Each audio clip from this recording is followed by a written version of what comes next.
Bonjour à toutes et à tous. Alors ici je suis dans un endroit très particulier qui s'appelle le Bois du Toureau, qui se trouve à vol d'oiseau à peu près 6 ou 7 km d'où je suis né et où j'ai passé mon enfance, et qui se trouve dans la commune où était née ma grand-mère. Et c'est dans la commune de Mésonis. Et le Bois du Toureau, c'est là qu'il y avait ce qu'on considère être le premier maquis creusois. Donc ces maquisards qui se cachaient ici parce qu'ils refusaient de travailler pour les Allemands dans le service du travail obligatoire.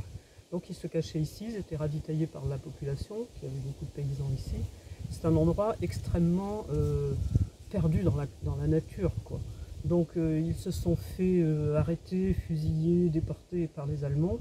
Et il a bien fallu que ce soit des Français qui guident les Allemands, parce que c'était impossible pour les soldats allemands de découvrir cet endroit sans aide de gens du cru. C'était l'anniversaire de ce massacre il y a quelques jours, et notre députée France Insoumise NUPS, Catherine Couturier, est venue faire un discours sur les lieux à côté du monument. Donc je vais vous laisser écouter le discours, et ensuite je vous ferai visiter les lieux, c'est-à-dire l'endroit où se cachaient les résistants, et le monument qui est immense, parce qu'ici en Creuse, vu qu'il y a énormément de granit et qu'on avait beaucoup de tailleurs de pierre, la plupart italiens, on a beaucoup de monuments dédiés aux héros de la guerre de 40. Voilà, je vous laisse écouter Catherine. Nous sommes tous réunis aujourd'hui pour rendre hommage aux victimes du massacre des maquisards et militants politiques du Bois du Toureau, issus du mouvement Ceux de Libération Vengeance.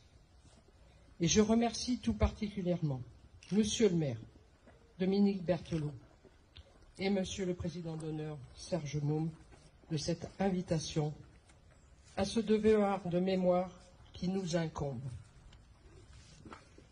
Il y a 79 ans, 12 jeunes âgés de 18 à 38 ans qui se faisaient appeler la tribu des écureuils perdirent la vie pour avoir refusé le service du travail obligatoire en Allemagne, pour avoir voulu être libres, pour avoir résisté à l'occupation nazie,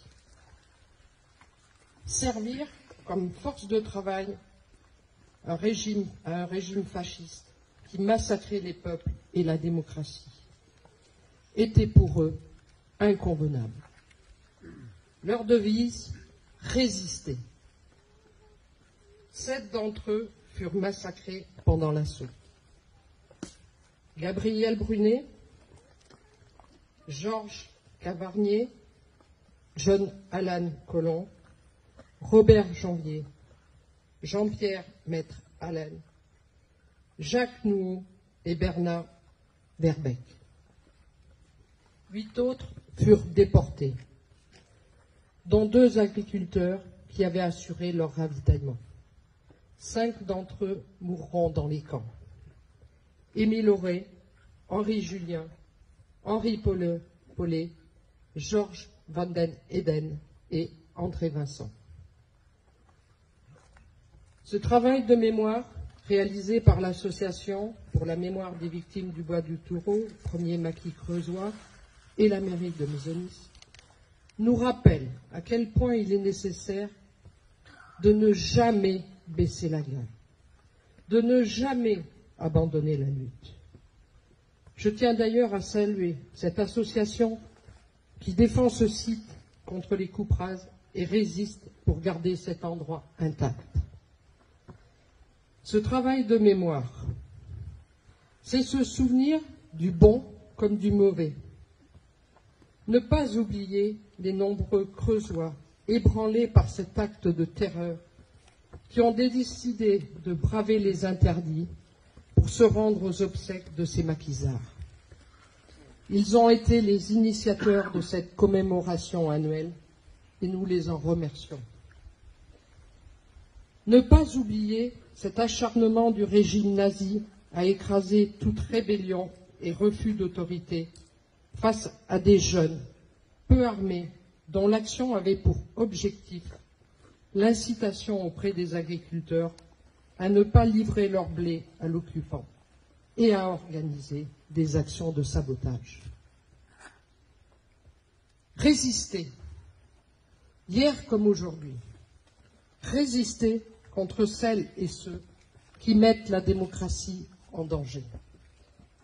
Les mutilés et victimes des manifestations récentes sont la preuve que notre liberté peut être mise en péril à tout moment. S'exprimer, agir, se révolter pour défendre nos acquis et notre dignité est un droit. Qui dit guerre, dit des vies interrompues, des vies mutilées et un pays à reconstruire sur des champs de ruines. Je veux rendre hommage à ces femmes et hommes qui se sont engagés pour coordonner les maquis sur l'ensemble du territoire. Le Conseil national de la résistance voit le jour le 27 mai 1943. Il perdurera à la sortie de la guerre pour participer à la reconstruction du pays et à mettre en place des acquis sociaux. Derrière un acronyme, il y a des mots et une histoire. CNR, Conseil national de la résistance, n'a rien en commun avec le nouveau CNR décidé par un seul homme, le président de la République, Emmanuel Macron. Conseil national de rupture, devrait-il l'appeler, quand celui-ci ne cesse de détruire nos acquis sociaux et de s'associer à un parti politique qui prolifère la haine. Notre vigilance ne doit pas faiblir. Ce tragique événement, c'est aussi une histoire populaire de braves gens, peu voire pas armés, qui ont donné de leur vie pour résister à l'oppression. J'ai une pensée pour ceux qui ont survécu à la déportation. Marcel Dubreuil, Marcel Vizard et Roger Rich. Une pensée également pour ces résistants creusois qui, comme ceux du bois du Toureau, ont perdu la vie face à la barbarie nazie. Je pense évidemment à l'embuscade de Vaux-Sujan ou encore au massacre de Combeauvert. Je veux aussi rendre hommage à ces femmes et ces hommes de l'ombre, et j'ai une pensée pour mon père et ma grand-mère, qui, au péril de leur vie, ravitaillaient et portaient des messages aux maquisards. Elles et ils étaient aussi des résistants. Toutes et tous se sont opposés au fascisme. Cette idéologie perdure toujours, cachée derrière des discours racistes et misogynes. Je souhaite m'adresser particulièrement à vous, les enfants, les collégiens présents aujourd'hui. Cette cérémonie a pour but de transmettre le souvenir d'une bataille portée par la jeunesse.